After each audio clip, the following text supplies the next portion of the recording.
கர்த்தராகிய இயேசு கிறிஸ்து கொடுத்த வேத வசனம் மத்தேயு எழுதின சுவிசேஷ புஸ்தகம் 20ஆம் அதிகாரம் 25ஆம் வசனம். மத்தேயு எழுதின சுவிசேஷ புஸ்தகம் 20ஆம் அதிகாரம் 25ஆம் வசனத்தை கூட வாசிக்க கேட்கலாம். அப்பொழுது இயேசு அவர்களை கிட்ட வர செய்து புறஜாதியாருடைய அதிகாரிகள் அவர்களை இருமாப்பாய் ஆளுகிறார்கள்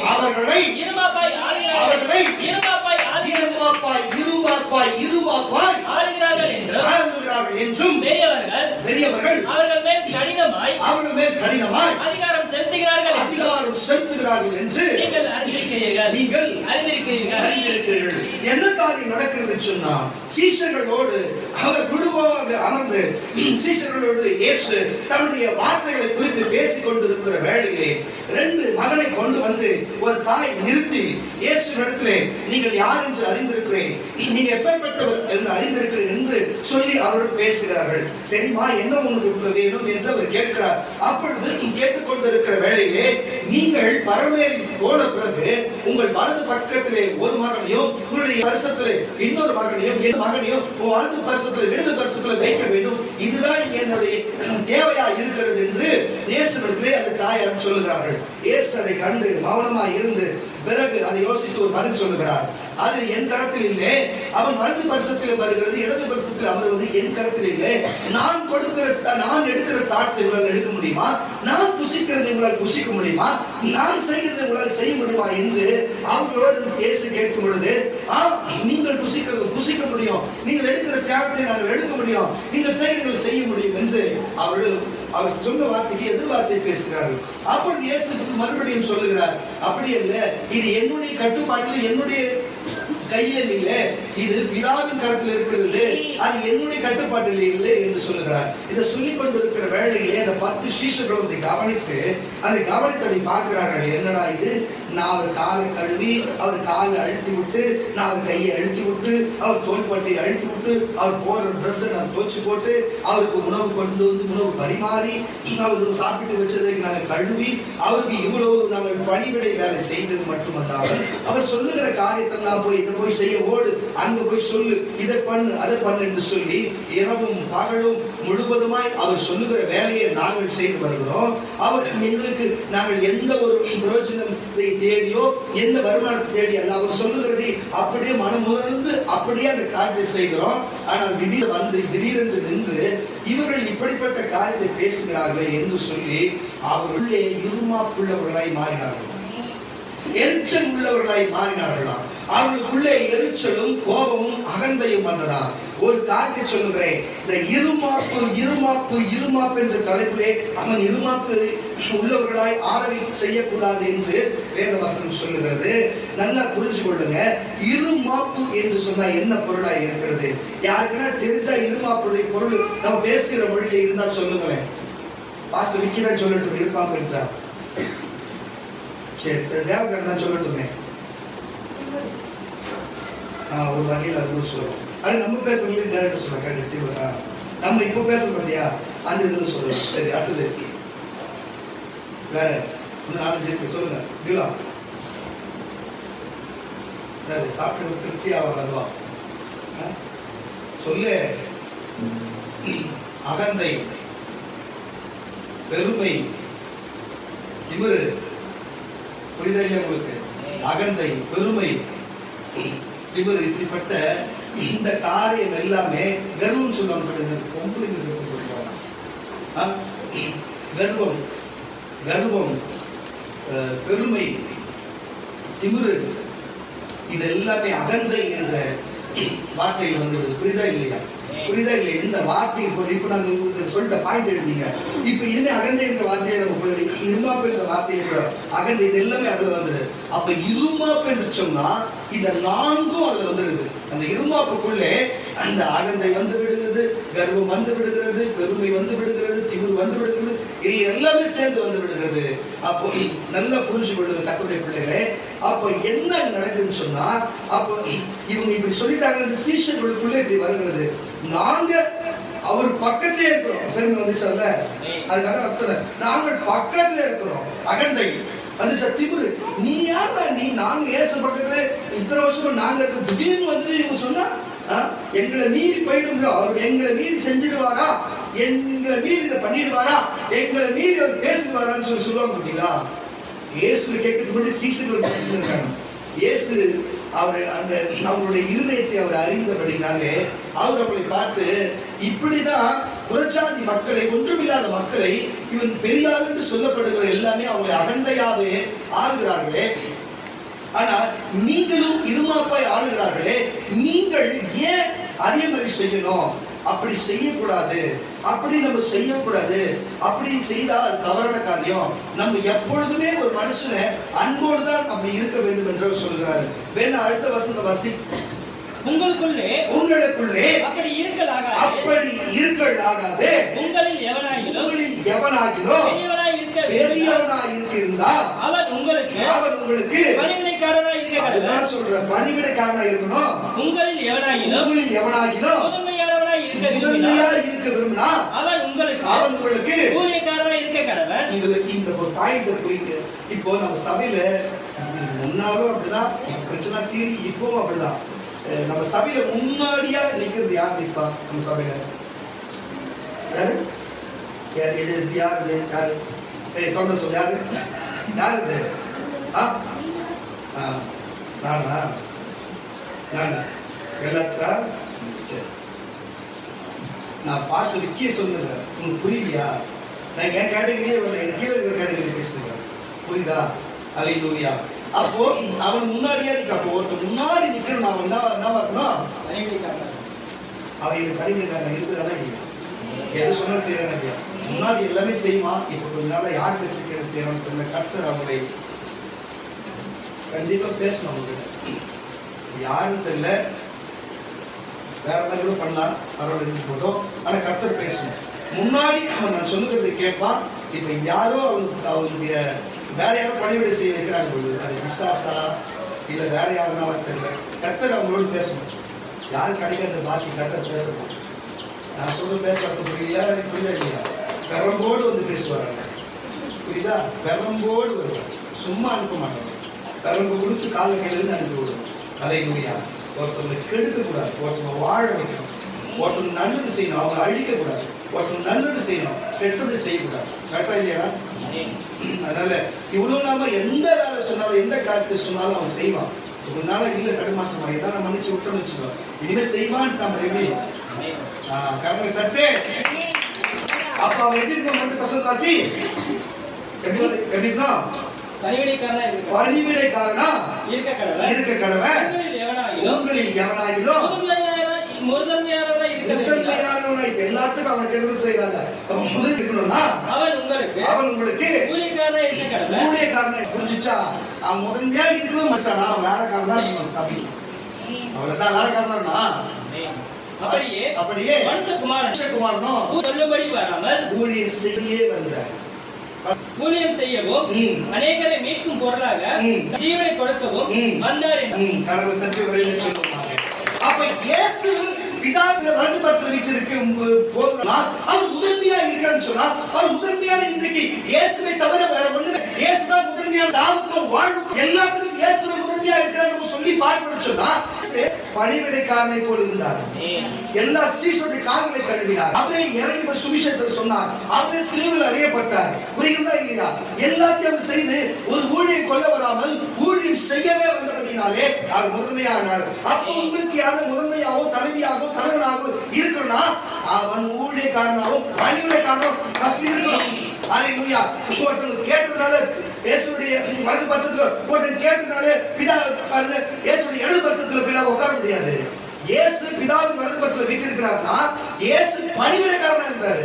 ஆனா இங்க பணிவிடைக்காரனாகவும் ஊழியக்காரனாகவும் தாழ்மையா இருக்கிறவன் அவனுக்குள்ள இருக்கிற அவன் செய்து அவனுக்கு புரியாம புதுசா வந்து அவனை பார்த்துட்டு அவன் அகத்தை கொண்டு 25 வசனம் வாசி.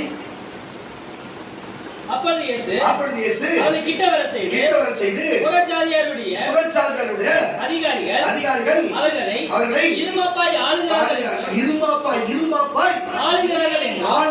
என்றும் பெரியவர்கள் அவர்களை கடினமாய் அதிகாரம் செலுத்துகிறார்கள் என்றும் நீங்கள் அறிந்திருக்கிறீர்கள். உங்களுக்குள்ளே அப்படி இருக்கக்கூடாது அப்படின்னு சொல்லி அவர் தெளிவாய் சொல்ல வருகிறாரு.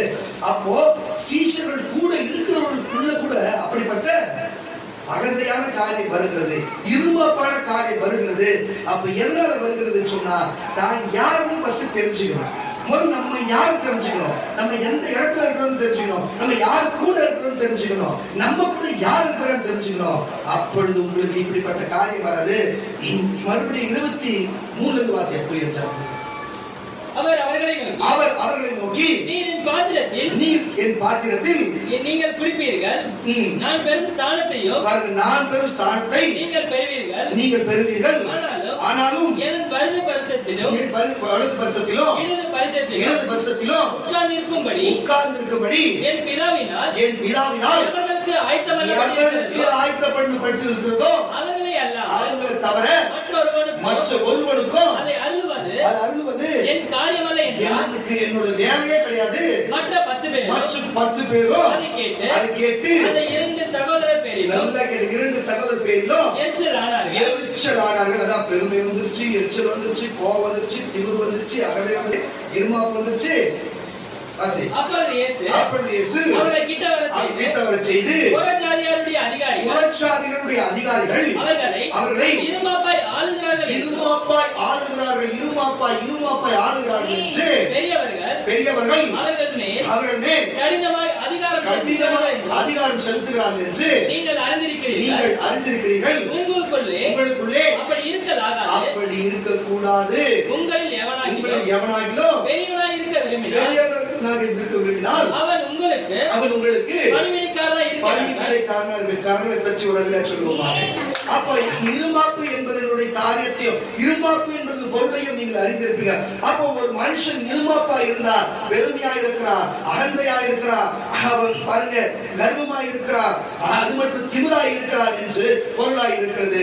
அப்போ பாருங்க, ஒருத்தங்க பாத்தீங்கன்னா ஒரு 10வது ஒரு 12வது ஒரு டிகிரி 2 டிகிரிக்கு மேல படிச்சிட்டான்னு சொன்னா நான் படிச்சுட்டேன் சொல்லி அவங்களுக்குள்ளே அவங்க இருமாப்பா இருப்பார்கள். அல்லேலூயா. ஒண்ணுமில்லை, ஒரு கழுத்துலயோ ஒரு காதலையோ ஒரு வெள்ளியோ ஒரு தங்கத்தையும் போட்டு விட்டாருன்னு சொன்னா அவங்களுக்குள்ளே நான் எல்லாத்துலயும் எல்லாமே எனக்கு இருக்கு சொல்லி இருமாப்பு அடைந்து விடுவார்கள். இப்படிப்பட்ட இருமாப்பு உள்ளவர்களாய் மாறி விடுவார்கள். ஒரு சொந்தமாய் ஒரு வீடு கட்டி விட்டார்கள் சொன்னா நான் சொந்த வீட்டுல இருக்கேன்னு சொல்லி மற்றவர்கள் வீடு இல்லாதவர்களை பேசும் பொழுது இருமாப்போடு பேசுகிறவர்களாய் இருக்கிறார்கள். கொஞ்சம் படித்து விட்டார், கொஞ்சம் வீடு வாங்கி விட்டார், ஒரு நகை வாங்கி விட்டார். இப்படி ஏன் சில ரோடு நல்லா பழகி கொண்டே இருப்பாங்க. திடீர்னு வேற யாரு கூட போய் அவங்களுக்கு சில உதவிகள் கிடைக்கிறது போல எங்கன்னா திடீர்னு ஒரு திடீர்னு கர்ப்ப ஓட்டத்துல மழை தூர போயிடுவேன். அந்த மாதிரி நல்ல மழை பெய்ஞ்சு சேர்ந்துருவாங்க. அப்ப ஏற்கனவே இருக்கிறவங்களை பார்க்கும்போது அவங்களுக்கு இருமாப்பா இருக்கும். பேச்சு வேற மாதிரி வரும், செயல் வேற வரும், எல்லாமே வேற மாதிரி வரும். அல்லேலூயா. அந்த கர்ப்ப ஓட்டத்தை நின்னது பிறகு அந்த மழை நின்று போகும். அப்பொழுது எங்க இருப்பார்கள் தெரியாது, அவர்களும் எங்க இருப்பாரு, போனவர்களும் இருக்கார். ஆனா இருமாப்பு மட்டும் அவங்களுக்குள்ளவே இருந்து கொண்டு இருக்கும். தயவு செய்து சொல்லுகிறேன் கர்த்தருடைய பிள்ளைகளே, இப்படியும் இருமாப்பு உள்ளவர்களா இருப்பார். சில அரசியல்வாதிகளுடைய உதவி இருந்தா இருமாப்பா இருப்பார்கள். சில அரசியல்வாதிகளுடைய உதவி இருந்தா இருமாப்பா இருப்பார். ஏன் கொஞ்சம் பணம் இருந்து விட்டால் போதும், இருக்கிற அளவை விட பணம் இருந்து விட்டால் போதும், அவர்கள் இருதயம் இருமாப்பா அடைந்து. ஆமாவா இல்லையா? இயேசுவோடு நாங்க இருக்கிறோம் அப்படின்னு நினைச்ச சீஷர்களுக்கே அப்படிப்பட்ட இருமாப்பு வந்ததுக்கு, அப்படி நீங்கள் பெரியாளா இருந்தா உங்களுக்கு கீழே இருமாப்பா இருக்கக்கூடாது என்று இயேசு சொல்லுகிறாரு.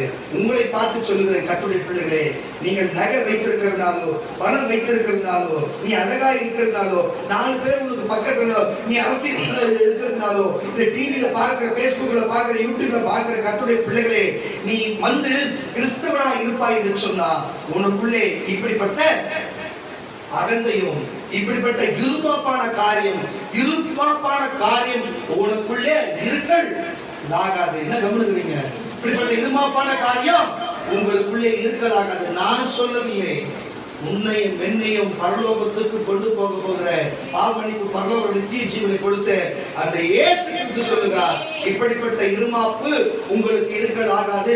புறச்சாதியில் ஒரு தலைவனா இருந்தாலும் அவன் நோய் நேசிக்கிறவர்கள் தொண்டர்களுக்கு இருமாப்பா இல்லாதபடிக்கு அவங்களோட அன்பு அவன் தாழ்மையா இருக்க வேண்டும். பணம் காசு இருந்து நம்ம பண வசதி படைத்தவர்களா செல்வந்தர்களா இருந்தாலும் நமக்கு ஏழையா இருக்கிற தரித்திரர்களை பார்த்தா இருமாப்படையாதபடி அவங்க அன்பாக ஒத்தாசை பண்ணுகிறவர்களா இருக்க வேண்டும். நம்ம அரசியல்வாதியா இருந்தா நமக்கு பணம் இருக்கிறது, யார் என்ன சொன்னாலும் அரசாங்கம் நம்ம சொல்ற அரசாங்கம் நம்ம என்ன வேணாலும் சாதிகள் அரசாங்கத்தை ஒண்ணு பண்ண முடியாது நினைச்சு இல்லாதவர்களோ சாதாரண மக்களை போயிட்டு நம்ம இருமாப்பை காட்டக்கூடாது. அவங்க ஏழை எளிய மக்களுக்கு செய்ய வேண்டிய வர வேண்டிய காரியத்தை கரெக்டான நேரத்தில் கரெக்டான காரியத்தை கொடுக்கணும். இது அன்போடு கொடுக்கணும். இதுதான் தேவன் விரும்புகிற காரியம். 25ஆம் வசனம் மறுபடியும் வாசி. அப்பொழுது இயேசு அவளை கிட்ட வர செய்து புறச்சாதிகளுடைய அதிகாரிகள் அவர்களை இருமாப்பாய் ஆளுகிறார்களே என்றும் பெரியவர்கள் அவர்கள் மேல் கடினமாய் அதிகாரம் செலுத்துகிறார்கள் என்றும் நீங்கள் அறிந்திருக்கிறீங்க. அப்படி சொல்லிட்டு என்ன சொன்னார் என்று உங்களுக்கு தெரியும். அப்ப நம்ம கிட்ட பணம் இருக்கிறது, நம்மகிட்ட அண்ணன் தம்பி இருக்கிறாங்க, நம்மகிட்ட அக்கா தங்கச்சி இருக்குது, நம்ம சொந்தது பந்தம் என்று சொல்லி ஏற்கனவே பழகினவர்களுக்கு நீங்கள் இருமாப்பாய் நடப்பீர்கள் சொன்னார்.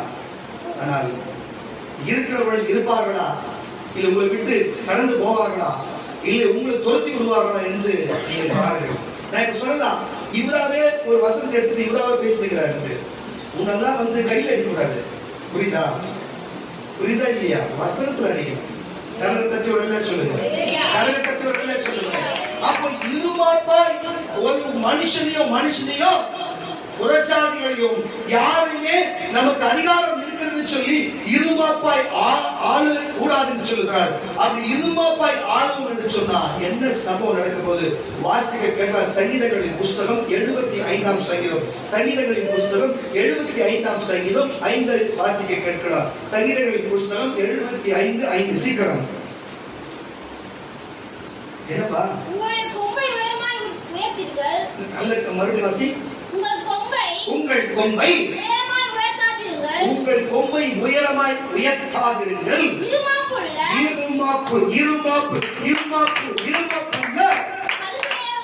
கழுத்துடையவர்களாய் பேசாதீர்கள். அப்ப கொம்பு என்று சொன்னா உங்களுக்கு தெரியும், அதிகாரத்தை குறிக்கிறது. கொம்பு என்று சொன்னா அதிகாரத்தை குறிக்கிறது. மறுபடியும் பசங்க வாசிமா. அப்போ உங்களுடைய அதிகாரம் இருக்கு. உங்க அதிகாரம், நான் ஒரு பெரிய ஒரு ராஜா, நான் ஒரு அரசியல்வாதி, நான் ஒரு எம்எல்ஏ, நான் ஒரு கவுன்சிலரு, நான் ஒரு தலைவரு, நான் இந்த ஊர்ல ஒரு பெரிய ரவுடி, இந்த ஊர்ல பெரிய தாதா, நான் இந்த ஊர்ல பெரிய பணக்காரன், நான் இந்த ஊர்ல 10 வீடு வச்சுக்கிறேன், நான் இந்த ஊர்ல சொன்ன எல்லாம் கேட்பாங்க அப்படின்னு சொல்லி உன் கொம்பை நீ பெரியாருன்னு சொல்லப்படுகிற நீ எந்த இடத்துல இருக்கிறான்னு சொல்லி. ஆனா இன்னொன்னு சொல்லுகிற ஊழியக்காரன், அப்போஸ்தலன், தீர்க்கதரிசி, நான் விடுதலை சுவிசேஷ சபையில இருக்கிறேன், நான் விடுதலை சுவிசேஷ சபையில நான் ஊழியம் செய்யறேன், வல்லமுள்ள ஊழியம் செய்யறேன் என்று நீங்களும் மற்றவர்களை இருமாப்பாய் ஆளாதபடிக்கு, நீங்கள் இருமாப்பா இல்லாதபடிக்கு உங்களுக்கு கொம்பு உங்களுக்கு வரம் கொடுக்கப்பட்டா அது அதிகாரம் தான். கரங்களை தச்சு வரல சொல்லுகிறேன். உங்களுக்கு வரம் கொடுக்கப்பட்டா அது கொம்பு, அது அதிகாரத்தை குறிக்கிறது. ஆனால் அதை இருமாப்பாய் ஆளாதபடிக்கு, புறச்சாதி மேலோ மற்றவர்கள் மேலோ இருமாப்பாய் ஆளாதபடிக்கு மறுபடியும் பசங்க வாசிக்க புரியும். உங்கள் கொம்பை உயரமாய் உயர்த்தாதிருங்கள். அப்ப பாரு, இருமாப்பு, பெருமை, அகந்தை, ஆணவம் எல்லாம் வந்துச்சு. உங்களுக்கே தெரியல. அப்ப நான் இருமாப்புன்ற வார்த்தையில போய் நீங்க புரிஞ்சு கொள்ளுங்க. இருமாப்பாய் கழுத்துடையவர்களாய் பேசாதீங்க. கிழக்கிற்கும் மேற்கிற்கும் எல்லாம் கேட்டு அவர் சொல்றாரு. கிழக்கு மேற்குக்கும் வராந்திர திசையிலிருந்து ஒரு நிமிஷம் ஒண்ணுமே வராது. அப்போ நீ இருமாப்பா, நீ வரங்குது வல்ல மருந்து அப்படிதான் சுவிசேஷ சபையில போற அப்படின்னு சொல்லிட்டு என்கிட்ட ஏசுனா இருக்கிறாரு. என்கிட்ட இருந்து விரோதமா போனாச்சு உடனே ஏசுனா முடிச்சுப்பாங்க.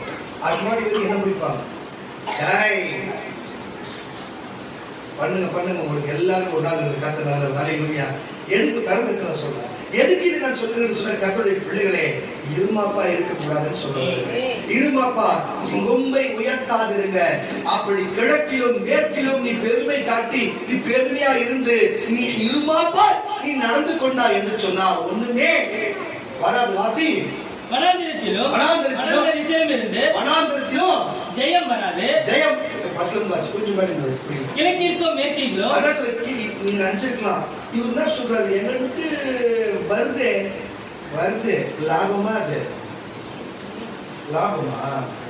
லாபமா அது வட்டிக்கு வட்டி தானே திருப்பி தானே கொடுக்கணும், லாபமா அது வருதுன்னா என்ன தெரியுமா, எந்த எதிர்பார்ப்பு இல்லாத கொடுக்கறதா வருது.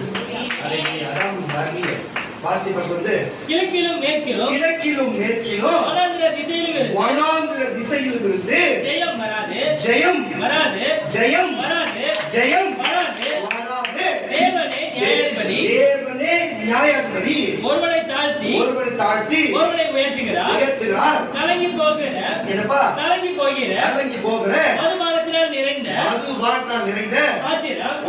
கரகத் தட்டி ஒரு சொல்லு.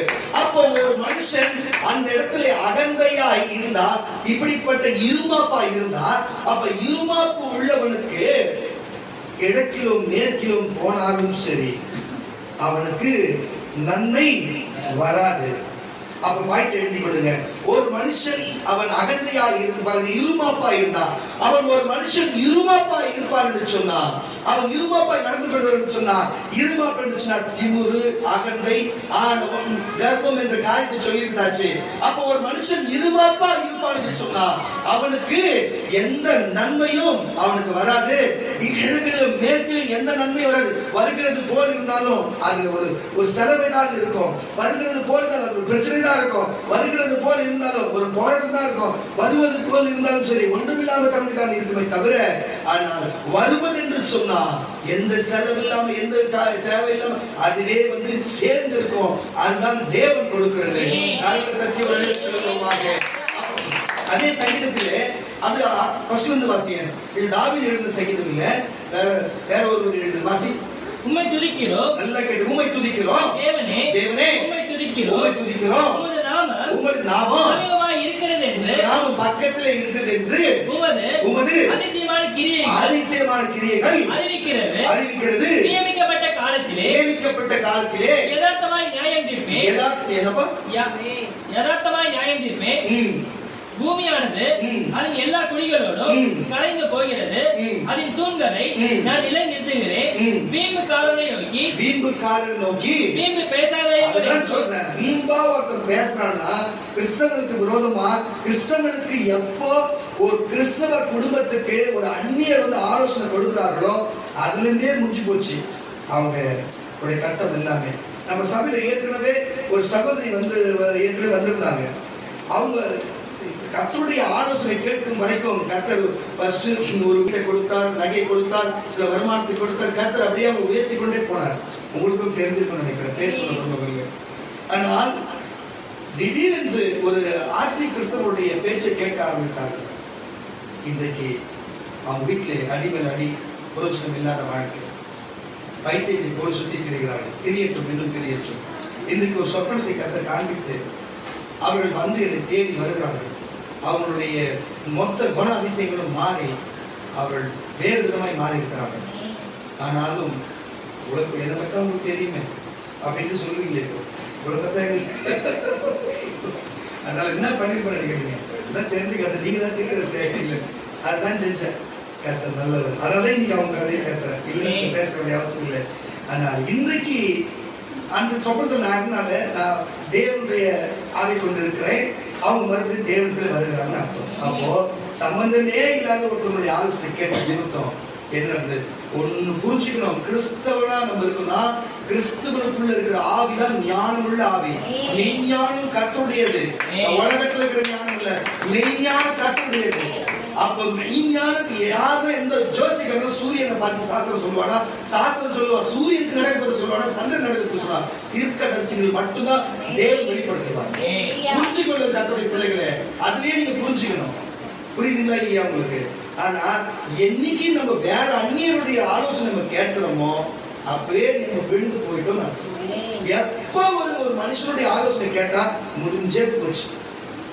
ஒரு தீர்க்கதரிசி பக்கத்துல இருக்கும்போது ஒரு அந்நியருடைய ஆலோசனை கேட்கிறாங்கன்னா முடிஞ்சிச்சு அவங்க கட்ட, அவ்வளவுதான். இதுக்கப்புறம் அவங்க தேர மாட்டாங்க.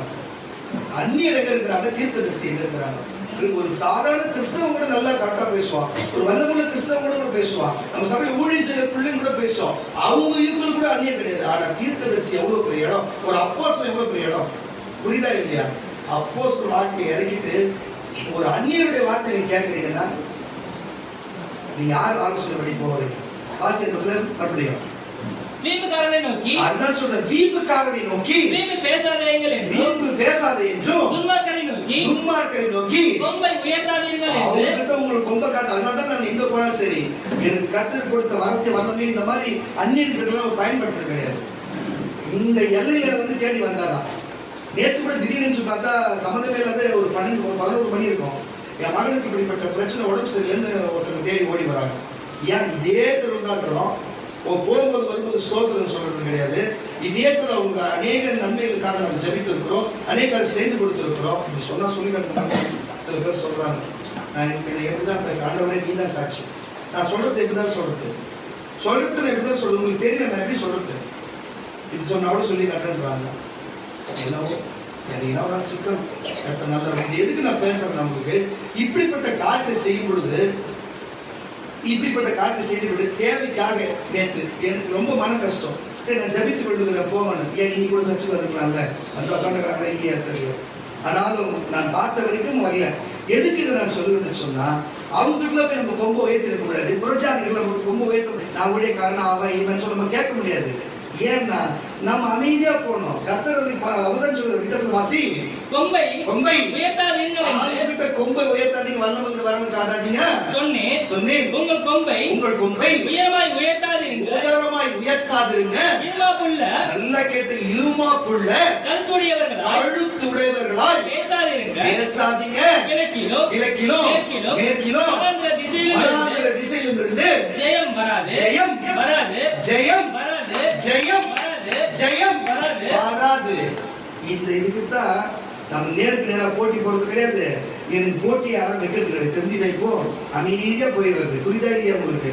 அமைதியா போறதுனால எதுவும் பண்ண முடியாதுன்றது இல்ல, வசனம் இருக்கிறது. கொம்பு உயர்த்தாத, அப்படி அவங்க ஆணவம் கொம்பு உயர்த்துறாங்கன்னு வச்சுக்க, கொம்பு சீவப்பட்டு இருக்கிறது. புரியுதா இல்லையா உங்களுக்கு? கொம்பு சீவி பக்கத்திலேயே இருந்து கொண்டு இருக்கிறான். புரியல உங்களுக்கு? புரியுதா இல்லையா உங்களுக்கு? அதனால நம்ம எதுக்கு தேவையில்லாத நம்ம போய் மாட்டிக்கணும். கரங்களை தட்டி வேலையில சொல்லுங்க. அப்போ இருமாப்பாய் இருக்கக்கூடாது. இருமாப்பாய் இருந்தா ஜெயம் என்பது வராது. எந்த வாழ்க்கையில எந்த காரியத்திலுமே சரி, நீ எந்த காரியம் செய்தாலும் சரி, நீ ஊழியக்காரனுக்கு விட்டுட்டு நீ புறச்சாதிக்காரனை வச்சு நீ பேசுவா என்று சொன்னாலும் சரி, நீ அவருடைய ஆலோசனை கேட்பது சொன்னா உனக்கு ஜெயம் வராது. அதே மாதிரி என்கிட்ட பணங்குது, நான் அங்க சொன்னா இவங்க சொன்னா வரும் அப்படின்னு சொன்னாலும் சரி, உனக்கு ஜபம் பண்ணாம எது நடந்தாலும் சரி, நீ நினைச்சிருக்கலாம் உனக்கு ஜெயம் வருதுன்னு சொல்லி, அது ஜெயம் வராது. எப்போ தெய்வத்தை தேடாம தேவனுக்கு அனுகிரகம் இல்லாத ஒரு காரியம் நடக்கிறதோ அது தேவனுடைய சித்தமான காரியம் அல்ல, பிசாசுக்கு வைக்கிற கண்ணி என்பதை தயவு செய்து புரிந்து கொள்ளுங்க. கரணை தட்டி ஒரு அழியா சொல்லுங்க. ஒரு மனுஷனுக்கு இருமாப்பு வந்துட்டாலே, இப்போ நான் பேசும் பொழுது இந்த வார்த்தைகளை கேட்கிற பேஸ்புக்லயும் பார்க்கும்போது இவங்க இப்படி பேசுறாரு அப்படி பேசுறாரு, ஒருவேளை உட்காந்துக்கிற உங்களுக்கு கூட இருக்கலாம். இருந்தா இருந்துட்டு போ, பேச சொல்றது பேசினாரு, நீ கேட்டா கேளு, கேட்கலாம் கல்வி போய்க்கு அவசியமே கிடையாது. அல்லேலூயா. கேட்கறவங்க அது சொல்றவங்க சொல்லுவாங்க, சொல்றவங்க கேட்கறவங்க கேட்பாங்க. கரலை தச்சு கை கட்டி எதுக்கு சொல்லுங்கன்னு சொன்னா கட்டளை சொல்லல. ஏன் உங்களுக்கு சொல்லணும்னு சொன்னா இருமாப்பா இருக்கக்கூடாது. வாசிக்கப்பட்ட நீதிமொழிகளின் புஸ்தகம் 18ஆம் அதிகாரம், நீதிமொழிகளின் புஸ்தகம் 18ஆம் அதிகாரம் 12ஆம் வசனத்தை வாசிக்க கேட்கலாம். 18 அழிவு வரும் முன் கரங்களை தட்டு, கரங்களை தட்டி பெரிய கரங்களை சொல்லுங்க. இதெல்லாம் புரிஞ்சுக்கலாம். ஒரு மனுஷன் அகந்தையா இருக்கிறானோ, ஒருத்தர் சாவுக்கு முன்னாடி நான் சொல்லுவாங்க, எல்லாருமே பெரியவங்களா அப்ப சொல்லுவாங்க, எரியில பாருங்க அநேக விளக்கு ஜிகு ஜிகு ஜிகு ஜிகு ஜிகுன்னு எரியும். நான் நிறைய பேர் பார்த்தேன், உங்களுக்கு திடீர்னு கத்திட்டு வருவானுங்க, அப்படியே ரோட்ல சரவண ரோட்ல தேய்ச்சி யாரு கத்தி காமிச்சா வருவானுங்க. ரோட்ல ரொம்ப பண்ணுவானுங்க, பாக்குறவங்க மதிப்பானுங்க. போதுல வரவங்களா என்ன வர ரொம்ப கேட்பானுங்க. ஒரு 10-15 நாள் கழிச்சு சொல்லுவாங்க, மட்டன் ஆமா மட்டன் ரொம்ப ஆடினே இருந்தானு. ஆனா எப்பவும் கிராஜுவலா போன பாரு. அது எப்படிங்கிற மாடு பொதி சுமக்கவே சுமக்காது. ஆனா பொதி சுமக்கிற மாடு அது உண்டாது வேற ஒன்று எவ்வளவு வெயிட் வச்சாலும் போயின்னே இருக்கும். ஏதோ ஒன்று நெரிச்சு போட்டு போயிட்டா இருப்பாங்க. இந்த குதிக்கிற மாடு எப்படி ரொம்ப ஸ்பீடா இருக்கும். அப்படியே பாக்ஸிங்ல அப்படியே பயங்கரமா இருக்கும். முகமதிலேயே மிஞ்சிற மாதிரி இருக்கும். ஒண்ணு வச்சு நாக் அவுட். அந்த மாதிரி தான். எதுக்கு இதை சொல்ற? அதுதான் அது இருமா போட்டு ஆளுகிறது. இருமா போட்டு இதுதான் என்ன பண்றது கடைசியில ஒரே போடு மட்டை. இந்த மாதிரிதான் நிறைய பேர் பணம் வந்தா ஒரு ஏன் கேட்கிற தீபாவளி வரப்போது மசூதி தொடங்கி இங்க இருந்து விநாயகர் கோயில் வரைக்கும் வெப்பாங்க பேர் பட்டாசு மறுநாள் வாரணும் குப்பைய. ஆனா இங்க குப்பை எங்க இருக்குது அவங்க எங்க இருந்து தெரியல. ரெண்டுமே ஒன்னா இருக்குது. இருமாப்பா யாரக்கூடாது. பட்டாசு நான் சொல்றேன்னா அந்த சமூகத்துல இருக்கிறவங்க செய்யட்டும். யார அந்த சமூகத்துல இருக்கிறவங்க செய்யட்டும். பக்ரீத் கொண்டாடுறவங்க முஸ்லாம் பக்ரீத் கொண்டாட்டம். இந்துக்களா இருக்கிறவங்க அவங்க கொண்டாட்டம். கிறிஸ்தவன் உனக்கு என்ன பண்டிகை கொடுத்துருக்காரு? நீ உனக்கு கிறிஸ்தவத்துல பண்டிகை தெரியுமா? ஆர்பின் பண்டிகை தெரியுமா? பெந்தகோஸ்தே பண்டிகை தெரியுமா? எக்கால பண்டிகை தெரியுமா? பாவலிவத்தான் பண்டிகை தெரியுமா? சொல்லுங்க. இதுல தெரியவே தெரியாது உங்களுக்கு. சொன்னா பாருங்க. அதெல்லாம் கூட மார்ச் வெஸ்ட்ல விட்டாங்க. கிறிஸ்துமஸ் தெரியுமா? நியூ இயர் தெரியுமா? அதை விட்டுட்டு கிறிஸ்தவனா இருந்து இந்த கோடியில இருந்து அந்த கோடி வரை வச்சு குப்பையோட குப்பையா போய் நீங்க பிரோஜனம் பண்ண போன இதெல்லாம் என்னது? இருமாப்பா ஆளுகிறது. கிறிஸ்தவன் நமக்கு தேவையா? இது இறுதியில என்ன முடிவாச்சு? என்கிட்ட பண்ணாங்குது.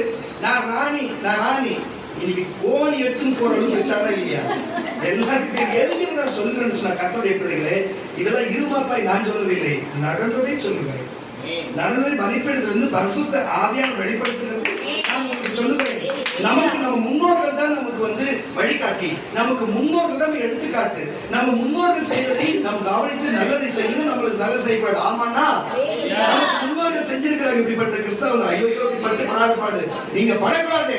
தீபாவளி வரப்போது நீங்க பண்ணக்கூடாத காரியத்தை உங்களுக்கு எச்சரித்து கொடுக்கிறேன். பணம் கொடுத்து வாங்கி இந்த காரியத்தை செய்யலாமா? இப்படி பண்ணலாமா? அல்லேலூயா. போன வருஷம் கூட பட்டாசுனால நம்ம சபையில இருந்து 2 கோளாறு கொடுத்துருந்தோம். நாங்க போய் நின்று கெஞ்சி கூத்தாடி கொடுத்துட்டு வந்தோம். கொடுத்துட்டு திருப்பி மறுவாரமே வச்சுட்டு எங்களுக்கு. ஆனா அது செலவு பண்ணல. அவங்க ஆத்தா தான் ஃபுல்லா செலவு பண்ணிருக்கு. எதுக்கு? அதெல்லாம் தேவையா சொல்லி அவங்களுக்கு சொல்லிட்டு போனோம். இருமா பாடிச்சு. எதுக்கு சொல்றேன்? இது இனிமேலாச்சும் கரெக்டா இருக்கும்னு நினைக்கிறேன். கரெக்டா தட்டி ஒரு வேலையா சொல்லுவாங்க. இருமாக்கு இருந்தா அதுதான் சொல்லுங்க. வாசியாத வசனத்தை அதுதான் வந்துச்சா. அப்போ ஒரு மனுஷனுக்கு சாவோ மரணமோ ஒரு பொருளாதார வீழ்ச்சியோ தரித்திரமோ ஏதோ அவன் தரமட்டத்துக்கு போறான்னா அவனுக்கு இருமா வந்துடும். அதுலயே கண்டுபிடிச்சா அவன் ஆடுறான்னா கீழே விட போறான்னு அர்த்தம். வாசிப்போம். அழிவு வரும் மனுஷனுடைய இருதயம் இருமாப்பாய் இருக்கும். மனுஷனுடைய இருதயம் அப்ப நான் பேசுற வார்த்தையை வச்சு உங்களுக்குள்ள நிமித்தம் இந்த சபை மேல என்ன இருக்கா இருக்குன்னு ஒரு அழில சொல்லுங்க. அப்போ உங்களுக்கு அழிவு இருக்கு. சொல்லுவாங்க தட்டுங்கப்பா கருத்து எதுக்கு சொல்றேன்னா, அப்போ அழிவு வரப்போகுதுன்னா ஒரு குடும்பத்துக்கோ ஒரு மனுஷனுக்கோ வரப்போகுதுன்னா அவங்களுக்கு ஆரம்பத்துல இருமா சபையை விரோதம் பண்ணிப்பாங்க, சபைக்குள்ள விரோதம் பண்ணிப்பாங்க. நம்ம பேசலாம் அவங்களுக்கு கோபமா இருக்கு. நம்ம பண்ற காரியம் அவங்களுக்கு வெறுப்பாக்க அவங்களுக்கு ரொம்ப பிடிக்காதவே போகும். எது பேச அவங்களே பேசுற மாதிரி அவங்களுக்கு உணர்வு தோணும். இப்படிப்பட்ட காரியம் நடந்துட்டே இருக்கணும். நம்ம அப்படி இல்லை, நம்ம நல்லா தான் இருக்கணும்னு தோணாது. அவங்க வந்துடும். அப்ப ஏதாவது பேசிட்டே இருப்பாங்க. அப்பதான் அழிவு வரும். அகந்தை வந்துடும். மறுபடியும் வாசியா. அழிவு வரும் மனுஷனுடைய இருதயம் பாருங்க. யானை வரும் முன்னே மணி ஓசை வரும் பின்னே. மணி ஓசை வரும் முன்னே யானை வரும் பின்னேன்ற மாதிரி பாருங்க. இடி இடிக்கிற சத்தம் பாருங்க. மின்னல் ஃபர்ஸ்ட் வந்துடும். இடி இருக்கிற சத்தம் பின்னாடி கேட்கும். பாத்துக்கிறீங்களா? அப்போ சத்தம் கம்மியாக கேட்கும், ஒளி முன்னாடி வந்துடும். அப்போ அதே மாதிரி ஒளி தான் அந்த சத்தம் முன்னாடி கேட்கும், யானை ஒளிமே பின்னாடி வரும். புரியுதுங்களா உங்களுக்கு? அந்த மாதிரிதான் இது பசங்க வாசி. அழிவு வரும் முன்னே மனுஷனுடைய இருதயம் இருமாப்பாய் இருக்கும். மேன்மைக்கு முன்னாடி பாருங்க. அப்படி வரும்போதே தெரிஞ்சுக்கலாம் ஏதோ காட்சி போகுது அப்படின்னு. மேன்மை வரும் முன்னே மேன்மைக்கு முன்னாடி. இதுதான் பிரச்சனை. இதுதான் விஷயம். அப்போ ஒரு குடும்பம் முன்னேற போகுதுன்னு வச்சுக்க, ஒரு குடும்பம் வளர போகுதுன்னு வச்சுக்க, ஒரு குடும்பம் ஆஸ்வதிக்க போகுதுன்னு வச்சுக்க, ஒரு குடும்பம் வந்து ஆவியில வளர போகுது, ஒரு குடும்பம் வந்து ஆவியிலும் சரி பொருளாதாரத்திலும் சரி சந்தோஷத்திலும் சரி இனிமே அந்த குடும்பம் நல்லா இருக்க போகுதுன்னு வச்சுக்க, முதல்ல அந்த குடும்பம் தாழ்மையா இருக்கும். சபை மேலையும் ஊழியக்காரர் மேலையும் ஏசப்பா மேலையும் இந்த 3 காரியம் தாழ்மையா அந்த உலகம் முழுதும் தாழ்மையா இருக்கும். வாசிப்பா.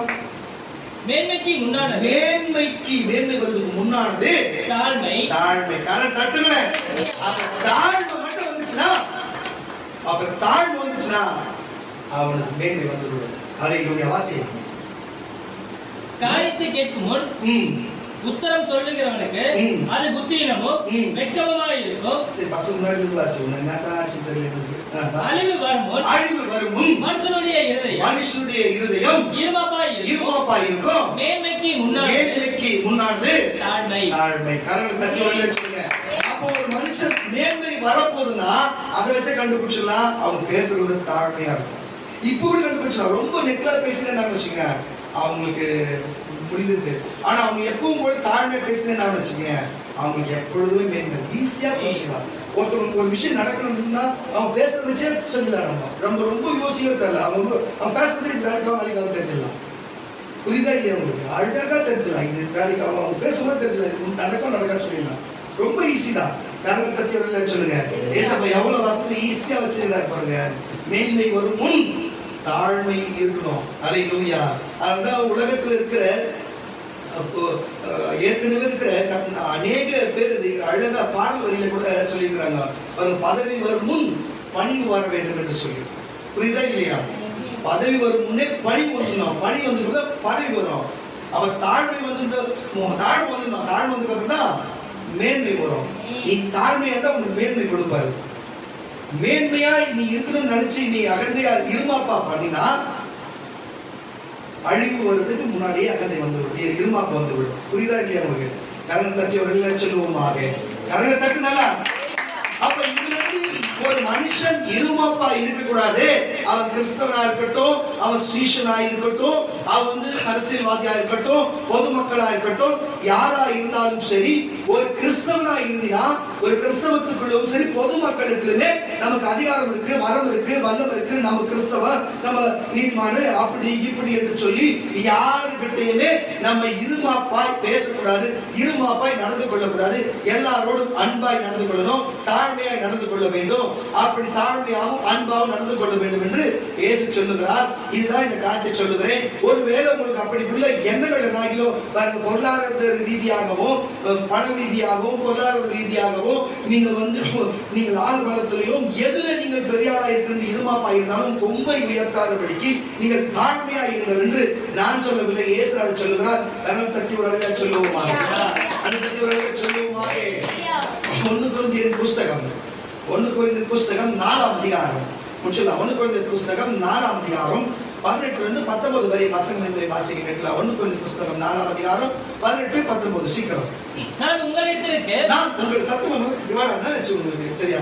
நான் உங்களிடத்திற்கு வருகிறது இல்லை. எங்களுக்காக நல்லா கேட்டுங்க. ஊழியக்காரரை பார்த்து பரிசுத்த ஆவியானவர் சொல்லுகிறார், நல்லா புரிஞ்சுக்கொள்ளுங்க. இந்த ஆவிக்குரிய வசனம் எடுத்துங்க.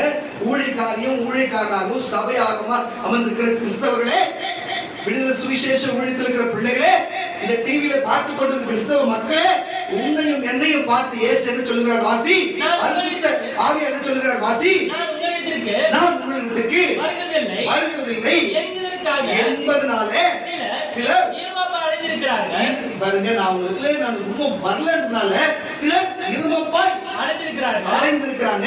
ஆகிலும் கர்த்தருக்கு சித்தமானால் நான் சீக்கிரமா உங்களிடத்திற்கு வந்து இருமாப்பை அடைந்திருக்கிறவனை அவன் பேச்சு அல்ல அவனுடைய பலத்தையே அறிந்திருக்கிறேன். அப்போ பேச்சினால் அல்ல இந்த ஊழியம், பலத்தினால் இருக்கிறது. நம்ம வாய் பேசுறதுனால ஒரு பிரயோஜனம் கிடையாது. நம்ம செயல்கள் இருக்கிறது. வாசி. தேவனுடைய ராஜ்யம் பேச்சிலே அல்ல உங்களுக்கு என்ன வேண்டும்?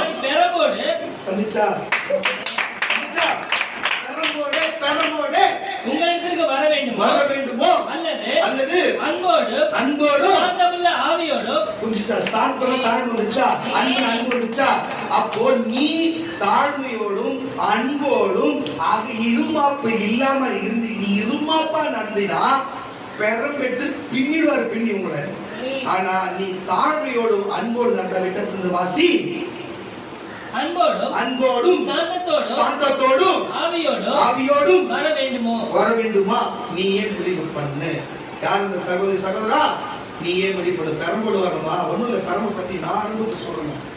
ஒரு நாள் சின்ன வயசுல ஒரு பசங்களோட சேர்ந்து தாவல் சேர்ந்து போலீஸ் பிடிச்சி போயிட்டு டேபிள் கையை டேபிள் மோதிரம் எல்லாம் கவிட்டுட்டு 2 கையை இப்படி டேபிள்ல வைக்க சொல்லிட்டாங்க. இப்படி 2 கையை வச்சுட்டேன். இப்படி வச்சு டேபிள்ல ஒரு பெரம்பு கொம்புக்கு இப்படி கொம்பு நல்ல விளக்கு இருக்குது. அது நல்ல விளக்கு ஏதோ மருந்து தண்ணி இருக்குது. வைக்க சொல்லிட்டு பட்டார் பட்டார் பட்டார்னு அந்த பெரம்பு மேல வைக்கிறாங்க. ஃபீல் பண்ணாதீங்க, வந்து தப்புக்குதான் வாங்குங்க, வேற ஒண்ணு நல்லதுக்கெல்லாம் வாங்கல, நான் பண்ண தப்பு வாங்க கம்மி. பட்டார் பட்டார்னு வச்சிருக்கு. கிட்டத்தட்ட ஒரு 20 நாள் என் கை கொஞ்சம் வெள்ளையா இருக்கிற சின்ன வயசுல இந்த பச்சை கலர் இருக்கும், பச்சை கலர் டார்க் பச்சை எப்படி இருக்கும் அப்படியாச்சு கை. கிட்டத்தட்ட ஒரு 28 மாசம் எப்படி இருக்கும், அப்படியே ஊறும், அப்படியே சொரியாமல் ஊறும். அந்த வழியை வந்து சொரியாமல் ஒரு அப்படி சொரிஞ்சு வச்சுக்கோ அப்படியே குழம்பு வலிக்கும். என்ன அப்படின்னு தெரியும் தரப்புல. அப்போ இங்க வாங்கினா நான் கவனிங்க கையில வாங்கினதுக்கே எப்படி இருந்தது. மறுபடியும் பசங்க பெரம்பை வச்சு வாசி. உங்களுக்கு என்ன வேணும்? பெரம்போடு உங்களுக்கு வர வேண்டுமோ வரணுமா அல்லது அன்போடு சாந்தமுள்ள ஆவியோடு வர வேண்டுமோ? அப்போ இப்படி சொல்லிட்டாருன்னா நீ என்ன முடிவு பண்ண போற? பெரம்போடு வரணுமா? மனுஷன் பிறந்ததே நம்மளால தாங்க முடியல, பிசாசு குடிச்சாலே நம்மளால தாங்க முடியாது. ஆனா இயேசு பெரம்போடு பரிசுத்தாவின் பெரம்போடு வந்தா ஒரு மனுஷன் யார்கிட்ட போய் சப்போர்ட் கேட்க முடியும்? அன்னைக்கு ஏதோ கவுன்சிலர் போய் எங்க அப்பாவுக்கு கவுன்சிலர் பேசி அனுப்பி ஏதோ தெரியாத பண்ணிட்டாங்கன்னு சொல்லி எழுதி விட்டு விட்டாங்க. என்னையும் ஃப்ரெண்டையும் சேர்த்து எல்லாரும் விட்டாங்க எங்க அப்பா போனதால. ஆனா பேய் வந்து நம்மளுக்கு தொலை கொடுத்து பிசாஸ் தொலை கொடுத்தாங்களோ அப்போ ஊழியர்கள் சொல்லி ஏசப்பா ஜாம் பண்ணா ஓடிடும். ஆனா தேவன் பரிசுத்த ஆவியானவரோ ஒருத்தர் கருத்துக்கு வாங்கும் போது ஒரு மனுஷன் எங்க போய் நிற்க முடியும்? ஒருவேளை வேற யாருன்னா செப்பரேட்டா வச்சிருக்கீங்களா? ஆலோசனைக்கு எங்க போய் நிற்பீங்க? பெரம்பா தாழ்மையும் உள்ள ஆவியோடு வரணுமா? எப்படி? தயவு செய்து புரிஞ்சு கொள்ளுங்க. பெரம்பெல்லாம் நம்மளால தாங்க முடியாது. அவரெல்லாம் பார்த்தாலே நம்மளால தாங்க முடியாது. கோவப்பட்டாலே தாங்க முடியாது. இப்ப கோபமா இருக்கிறார் தெரிஞ்சாலே தாங்க முடியாது. அவர் அவ்வளவு பெரியவர். அதனால தயவு செய்து தாழ்மையாகவும் சபை மேலே ஊழியக்காரர்கள் தேவனுடைய தாழ்மையாகவும் இருமாப்பு இல்லாம மனுஷனுடைய இருமாப்பு இல்லாம தாழ்மையா போயிடுங்க. அல்லேலூயா. அது மட்டும் இல்லாம அன்போடு எல்லாருமே அன்போடு இருங்க. இல்லைன்னா இந்த நிலைமை நீங்க பொருளாதாரத்தில் அவர் அடிக்கலாம், சரீரத்தின் பலவீனத்தில் அடிக்கலாம், மனக்குழப்பத்தில் அடிக்கலாம், யாரும் நம்ம உதவி செய்யாத இடத்துல அடிக்கலாம் நரம்ப வச்சு. ஆனா அடி விழுந்தா அதோட பாதிப்பு 28 நாள் எனக்கு வந்தது போல அது எத்தனை ஆண்டுகள் நீடிக்கும் எனக்கு தெரியாது. அன்பு இருந்தா எல்லாமே நம்ம இருக்கிறது நம்மளோட. ஏன் சரி அன்போடு தரத்தை ஒரு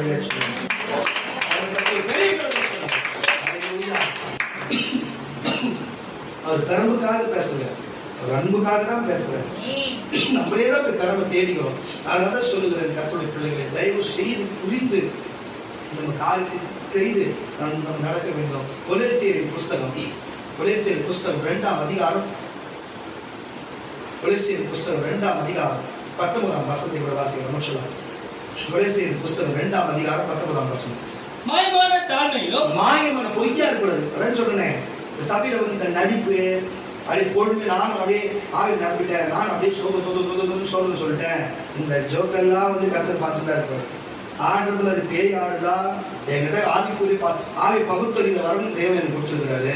நீ நடிக்கிறியா இல்ல ஆவியா பேயான்னு எனக்கு அவ்வளவா தெரியாது. நான் மற்றபடி கடன் வச்சிருக்கா போன்றதுக்கு ஏன்டா போவோம். அதே மாதிரி கூட பரிசுத்த ஆவிதான்னு எனக்கு தெரியும். மாயமான இந்த ஏமாத்துற கதெல்லாம் வந்து வெளியில வேற சபையில வச்சுக்கணும். நம்ம சபையில அப்படி கூடாது. மாயமான தாழ்மையிலும் தேவ தூதர்களுக்கு செய்யும் ஆராதனையிலும் விருப்பமுற்று காணாதவைகளை துணிவாய் நுழைந்து தன் மாம்ச கெட்ட எண்ணத்திலே வீணாய் ஈரமாப்பு கொண்டிருக்கிற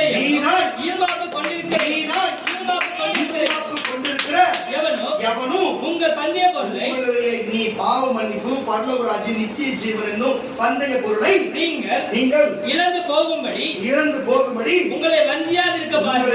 ஏமாத்தி கொள்ளாதபடிக்கு வஞ்சியாதிருக்க பாருங்க. அப்போ நீங்க மாயமற்ற காரியத்தை செஞ்சினா நீ செய்ய நடிகை ஆனா பாவ மன்னிப்பு பரலோகராஜ்ய நித்திய ஜீவன் இழக்க அடைய முடியாது. நீ ஏன் உன்னை ஏமாத்துகிறன்னு அர்த்தம். ஒரு 5 நிமிஷம் போதுமா, நான் ஆண்டவரே தப்பு பண்ணிட்டேன், நீங்க மன்னிச்சது இனி நான் செய்ய மாட்டேன், 5 நிமிஷம் போதுமா, அதனால மன்னிப்பு கேட்ட மன்னிக்க மாட்டேன் சொல்லக்கூடாது. மன்னிப்பு கேட்டு உண்மையாக ஆராதி அப்படியே தேவனைப்பா எல்லாத்தையும் பார்த்துட்ட கரண தச்சு வழியில சொல்லுவேன். கரண தச்சு நீயே உன்னை ஏமாத்திக்காத, தாழ்மையாயிரு, அமைதியாயிரு, தாழ்மையாயிரு, எல்லாரோட சந்தோஷமாயிரு, நீ எல்லாரோட அன்போடு இரு. ஆனா இருமாப்பா மட்டும் இராதே. என்கிட்ட பணம் இருக்கு, பொருள் ஆளுகிறாங்க, அதுகிறாங்க, இதுகிறாங்க, எனக்கு எல்லாருமே இருக்கிறாங்க, நான் கூப்பிட்டு அங்க வந்துடுறாங்க, நீ கூப்பிட்டு இங்க வந்துடுவாங்கன்னு நீ போகிற இடத்துக்கு அவங்க வரவே மாட்டாங்க. ஜெயிலுக்கு, சுடுகாட்டுக்கு வரவே மாட்டாங்க, நரகத்துக்கு. புரியுதா இல்லையா?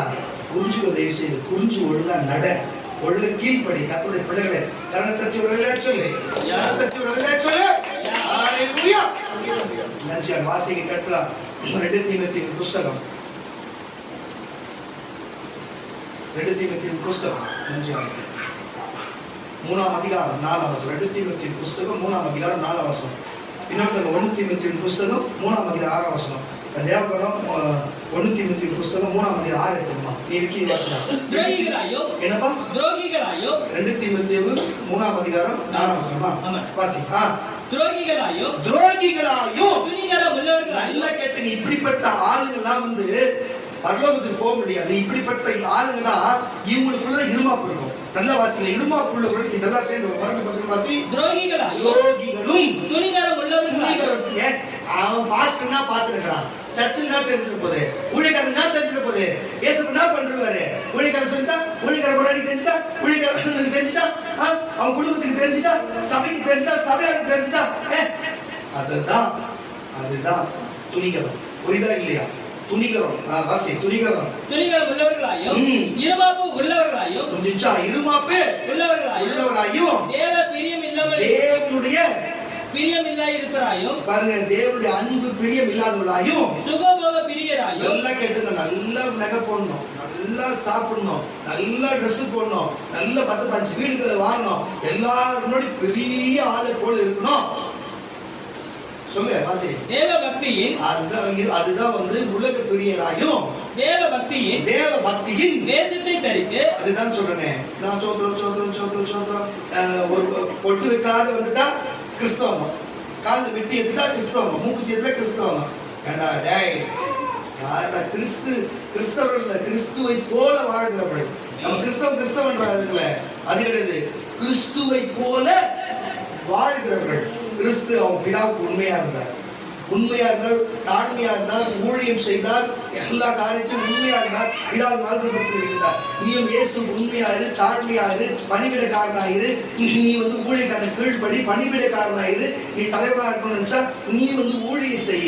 இப்படிப்பட்டதா இருந்தாதான் மாயமற்ற அன்பு இல்லாம உண்மையான அன்பு அப்படி இருக்கிற கிறிஸ்தவன் தான் வாசி விட்டது தேவ பக்தியோடு இருப்பான். தேவ பக்தியின் தேசத்தை தரித்து அதன் பலனை மறுதலிக்கிறவர்களாயும் இருப்பார்கள். இப்படிப்பட்டவர்களை நீ விட்டு விலகு. பாவங்களால் நிறைந்து பற்பல இச்சையினாலே இழுகொண்டு எப்பொழுதும் கற்களாலும் ஒருபோதும் சத்தத்தை அறிந்து போதும். கர்ண தச்சு வரல சொல்லுவோமாக. 3-4 மறுபடியும் வசி. துரோகிகளாயும் துணிகரம் உள்ளவர்களாயும் இருமாப்பு உள்ளவர்களாயும் தேவ பிரியம் இல்லாமல் சுகபோக பிரியராயும் தேவ பக்தியின் வேஷத்தை தரித்து அதன் பலனை மறுதலிக்கிறவர்களாயும் இருப்பார்கள். இப்படிப்பட்டவர்களை நீ விட்டு விலகு. புரிஞ்சுச்சா? இப்படி வேஷம் தரிக்கிற ஒரு கிறிஸ்தவன் சொல்லி வேஷம் தரிக்கிறவர்களை நம்பாத, அவங்களை விட்டு விலகி நீவாசம் நம்ம சந்திக்கூடாது. அவன் இருமாப்ப அடைந்து அவன் இருமாப்பு அடைந்து புரிஞ்சிச்சா? அப்போ ஒரு மனுஷன் இருமாப்பா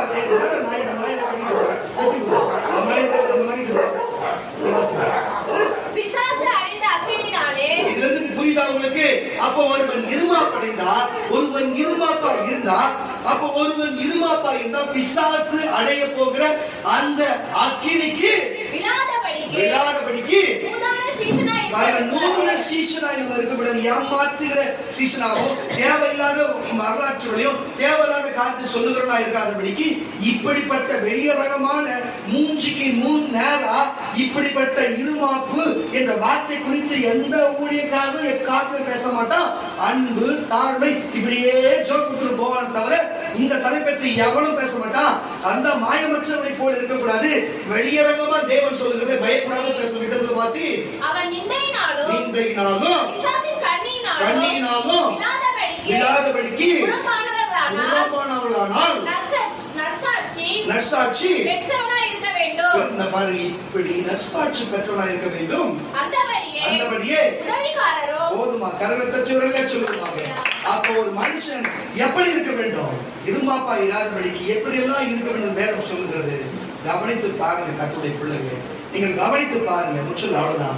அப்ப நீங்க இது வரைக்கும் ஒரு வேலை அப்படி இருமாப்போடு இருந்துட்டு சொன்னா, இருமாப்பு என்று சொன்னா என்ன விட்டு தெரியும்? பெருமை, திமிரு, கர்வம், இது ஆணவம், இது எல்லாமே தலைக்கணம், இதெல்லாம் கூட சேர்ந்து வந்துடும். தயவு செய்து இதெல்லாம் புரிஞ்சு கொள்ளுங்க. இருமாப்பு மட்டும் நமக்கு வேணாங்க. இருமாப்பு வேணாங்க நமக்கு. இருமாப்பு வேணாங்க நமக்கு. அதை விட்டு விடுவோங்க. அதை விட்டு நம்ம அடுத்த கட்டத்துக்கு போவோம். கர்த்தர் நமக்கு நல்லவராய் இருக்கிறார். கர்த்தர் நமக்கு மாறாத தேவனாய் இருக்கிறார். கர்த்தரை நம்புவோம், கர்த்தரை பின்பற்றுவோம். அவர் சொல்லுகிற வார்த்தையின்படி தாழ்மையா இருக்க சொல்லுகிறாரு. எல்லாருமே அன்பு செலுத்த சொல்லி இருக்கிறார். அதெல்லாம் சொன்னாரு. தாழ்மைக்கு முன்பு பாருங்க, ஒரு மனுஷன் உயர்வுக்கு முன்பு தாழ்மையா இருக்கணும். அப்போ ஒருவனுடைய அழிவுக்கு முன்பு இருமாப்பா இருக்கிறாரு. அப்ப நீதிமன்றம் சொல்லுங்க, தேவ செய்து சொல்லுகிறேன், இந்த வசனத்தை புரிஞ்சு நடக்க வேண்டும் கர்த்தருடைய பிள்ளைகளே. யூதாவின் புஸ்தகம் வெளிப்பட்ட விசேஷத்துக்கு முன்னாடி ஒரே ஒரு பேப்பர் தான் இருக்கும். யூதாவின் புஸ்தகம் 1ஆம் அதிகாரம் 16ஆம் வசனம் 16-25 வரை வசனங்களை வாசிப்போம். வெளிப்பட்ட விசேஷத்துக்கு முன்னாடி இருக்கும் கடைசி இவர்கள் முறுமுறுக்கிறவர்களும் நல்லா கேட்டீங்க. இவர்கள் முறுமுறுக்கிறவர்களும் முறையிடுவர்களுக்கும் தங்கள் இச்சைகளின்படியே நல்ல பாருங்க, அவங்களுடைய ஆசையின்படியே நடக்கிறவர்களுமாய் இருக்கிறார்கள். அவர்களுடைய வாய் இருமாப்புகளையே பேசும். இதுதான் சொல்றாங்க. பசங்க வாசியா இவர்கள் இந்த வசந்த கவனிங்க. இவர்கள் முறுமுறுக்கிறவர்களும் பாருங்க, ஒரு சபையில ஒரு வார்த்தை சொல்லிட்டாங்கன்னு வச்சுங்களேன், தம்பி சொல்லிச்சு, அண்ணன் சொல்லிட்டாரு, ஐயா சொல்லிட்டாரு, தீவிர சொல்லிட்டாரு, கேட்கவே மாட்டாங்க.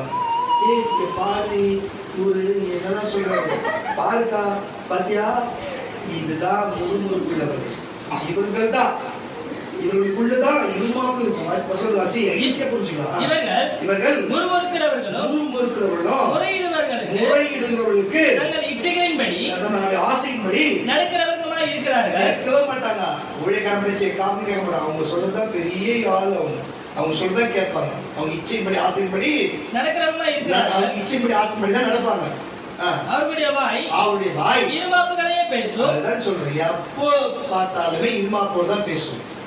தற்பொழிவுக்காக பாருங்க, தற்பொழிவுக்காக முகத்துதி செய்வார்கள். பாருங்க, முன்னிருப்பது ஜி நம்பி ஜோ தெய்வமே பல நினைச்சு வந்த கரெக்டா அடப்பாடி. ஏய், நான் போனதுக்கு அப்புறம் அவனா நீ இருக்கிறவங்க கொடுத்துருவாங்க செய்யறேன். இப்படித்தான் நான் நிறைய பேர் பார்த்துக்கிறேன். என்கிட்ட வந்து ஆள் சொல்லுவோம், பேசுறாங்க, நீ இருக்கும்போது பேசுறாங்களா? சரி சரி, நான் இருக்கும்போது பேசல. இல்ல அப்போ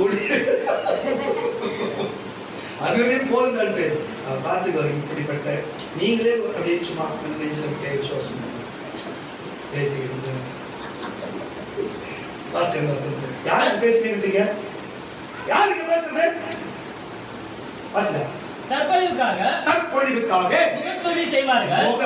அவங்க பெருமைக்காக முகஸ்துதி செய்வாங்க. நீங்களும் பிரியமானவர்களே, என்னப்பா பிரியமானவர்களே, நம்முடைய கர்த்தராகிய இயேசு கிறிஸ்துவின் அப்போஸ்தலரால் முன் சொல்லப்பட்ட வார்த்தைகளை நினைவு கூறுங்கள். வார்த்தைகள் எல்லாத்தையும் நினைவு கூறுங்கள். கடைசி காலத்திலே தங்கள் துர்மார்க்கமான கேட்ட காரியங்களை ஆசையின்படி நடக்கிற பரியாசக்காரர் பாருங்க, நடக்கிற கிண்டல் பண்றவங்க, கேலி செய்கிறவங்க தோன்றுவார்கள் என்று அப்ப பார்த்து உருவாகுவார்கள் என்று உங்களுக்கு சொன்னார்களே. உங்களுக்கு ஏற்கனவே முன்னறிவித்தார்களே. இவர்களை பிரிந்து போகிறவர்களும் ஜென்ம சுபாவத்தாலும் பொறுப்பிலிருந்தே இருக்கிறபடியினாலே ஆவி இல்லாதவர்களுமாமே பரிசுத்த ஆவி இல்லாதவர்களுமாயாக நீங்களும் பிரியமானவர்களே உங்கள் மகா பரிசுத்தமான விசுவாசத்தின் மேல்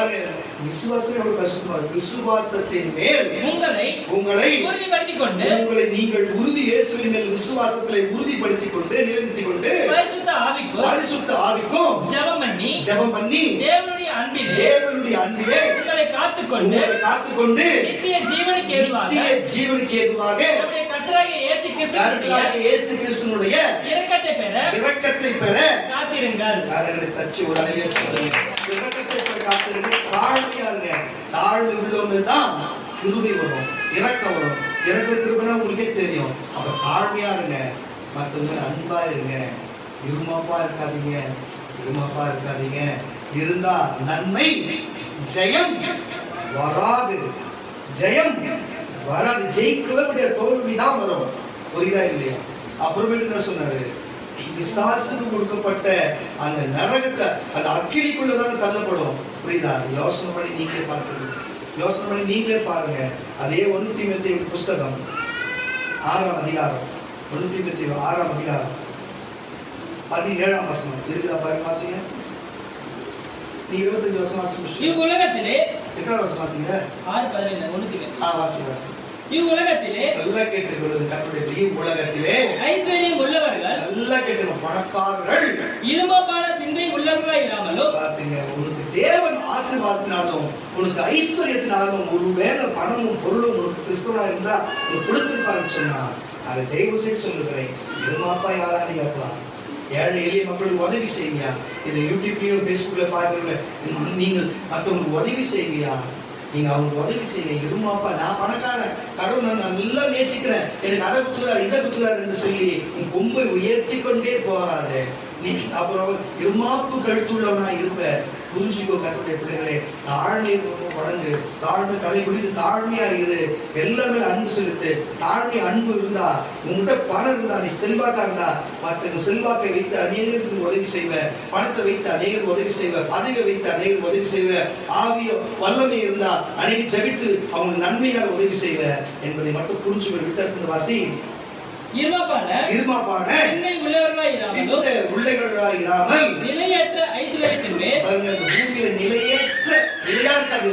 நிலையற்ற ஐஸ்வர்யத்தின் மேல் நம்பிக்கை வைக்காத நாம் அனுபவிக்கிறதற்கு, நம்ம இந்த பூமியில அனுபவிப்பதற்கு சகலவித நன்மைகளையும் நமக்கு சம்பூர்ணமாய் கொடுக்கிற, சம்பூர்ணம் எல்லாத்தையும் நமக்கு கொடுக்கிற ஜீவனுள்ள தேவனை நம்பிக்கை வைக்க அவர்களை தட்டி ஒரு சொல்லுவோம். இன்னைக்கு பணம் இருக்குது, இன்னைக்கு இந்த ஜனங்க இருக்குது, இன்னைக்கு 4-5 பேர் பக்கத்துல இருக்கிறாங்கன்ட்டு அவங்க நம்பிக்கை வைக்காத. 10 நாளைக்கு போட்டு போயிடலாம், 10 நாளைக்கு நரகத்துக்கு போயிடலாம், 10 ஆள் காணாத போயிடலாம், 10 இருந்தும் பிரோஜனம் இல்லாத சூழ்நிலைக்கு வந்துடலாம். பணம் வச்சுக்கிறப்ப திடீர்னு நம்ம ஊருக்கு போயிட்டு வேண்டிய எவ்வளவு தூக்கிட்டு போயிடலாம். திடீர்னு இன்கம் டாக்ஸ்காரர் வந்து உண்மையை சேர்த்து ஜெயில போடலாம், என்னவா நடக்கலாம். ஆனா பணத்தின் மேலும் மனுஷன் மேலும் இருக்கிற யார் மேலேயும் நீ கவனம் வைக்காம உன் நம்பிக்கை யார் மேல வைக்கணும்? ஜீவனுள்ள உயிருள்ள உலகத்திலே கல்வட்டையோ மண்ணோ மரமோ இல்லாம ஜீவனுள்ள தேவன் நம்பிக்கையை வைக்கவோ, நன்மை செய்யவோ, நற்கிரியைகளை ஐஸ்வர்யவானாக ஐஸ்வர்யவானா இருந்து இருமாப்பா இருக்கக்கூடாது. நற்கிரி செய்கிறதா நீ ஐஸ்வர்யவானாகவும் தாராளமாய் கொடுக்கிறவர்களும் உள்ளவர்களாகவும் நித்திய ஜீவனை பற்றிக்கொள்ளும்படி வருங்காலத்திற்காக. உன்னத்திர வசனம் 2 அப்படியே முடிச்சிடலாம், அப்படியே முடிச்சிடலாம். நித்திய ஜீவனை பற்றிக் கொள்ளும்படி வருங்காலத்திற்காக தங்களுக்கு நல்ல ஆகாரத்தை பொக்கிஷமாக வைக்கவும் அவர்களுக்கு கட்டளையிடு. ஓ தீமோத்தேயுவே, உன்னிடத்தில் ஒப்புக் கொடுக்கப்பட்டதை, இந்த இடத்துல லோகநாதன் அருள்ராஜி அப்படின்னு போட்டுருவோம். நீ காத்துக்கொண்டு நீ சீர்கேடான வீண் பேச்சுகளுக்கும் ஞானம் என்று பொய்யான பெயர் பெற்றிருக்கிற கொள்கையின் விபரீதங்களுக்கும் விலகு. சிலர் அதை பாராட்டி விசுவாசத்தை விட்டு வலுவி போனார்கள். கிருபையானது உங்களோடு கூட.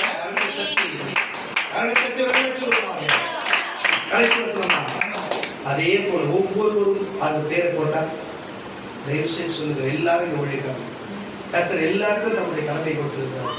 தயவு செய்து சொல்லுகிறார், ஒரு நாள் கரம்பெடுத்து வருவாரா, இல்ல அன்போடு தாழ்மையாக வருவாரா, இல்ல கொடுத்த வேலை கேட்க வருவாரா? இன்னைக்கு சொல்லுகிற தாழ்மை உள்ளவர்களுக்கு அல்லேலூயா, தேவனுடைய கிருபை வரும். தாழ்மையா இருப்போம், அமைதியா இருப்போம், அன்போடு இருப்போம். இருமாப்பாய் வேணும். இருமாப்பா இருப்போம். அழிவுக்கு முன்பு இருமாப்பு உண்டாகும், அகத்தை உண்டாகும். புரிஞ்சுக்கொள்ளும் வசனத்தை பார்க்கணும். இதுக்கு முன்னாடி எப்படி இருக்கிறியோ இங்கேயோடு மனம் திரும்பி விடும். சீர்கேடான வார்த்தைகள் வேணாம், தேவையில்லாத பேச்சுகள் வேணாம், தேவையில்லாத மனிதர்களோட ஆலோசனை வேணாம். நமக்கு மேல எந்த அந்நியர்களும் நம்மளை ஆலோசனை பண்ணக்கூடாது. நம்மளை ஆலோசனை பண்ணணும் ஊழியக்காரர்கள் இல்லைன்னா தேவனா. புரியுதா? நீ வேணா யாருன்னு ஆலோசனை பண்ண, உங்கள்கிட்ட யார் ஆலோசனை கேட்பாட்டு சொன்னாங்க. ஏற்கனவே சபை நடத்த அநேகருடைய எண்ணங்கள் உங்களுக்கு தெரிஞ்சிருக்கும். தயவு செய்து புரிஞ்சு கொள்ளுங்க. விசாசி எந்த நேரத்தில் வரலாம், எந்த நேரத்தில் உதவி செய்யலாம். உதவி செய்யறது போக ஒரு பின்னால் கொண்டு செய்து வைக்கலாம், என்ன வேணா செய்யலாம். தயவு செய்து புரிஞ்சு கொள்ளுங்க, தயவு செய்து புரிஞ்சு கொள்ளுங்க. கடைசி வசனமாடா வாசி முடிச்சு. சிலர் அதை பாராட்டி விசுவாசத்தை விட்டு வழி விலகி போனார்கள். கிருபையானது உங்களோடு கூட இருப்பதாக. ஆமென். தேவனுடைய கிருபை தான் நம்மளோட இருந்தார். அன்பா தாழ்மையா இருந்தார், தேவனுடைய கிருபை நம்மளோட. அல்லேலூயா. விசுவாசிக்கிறவர்கள் எல்லாம் நம்பிக்கையோட எழுந்து நிற்பார்கள்.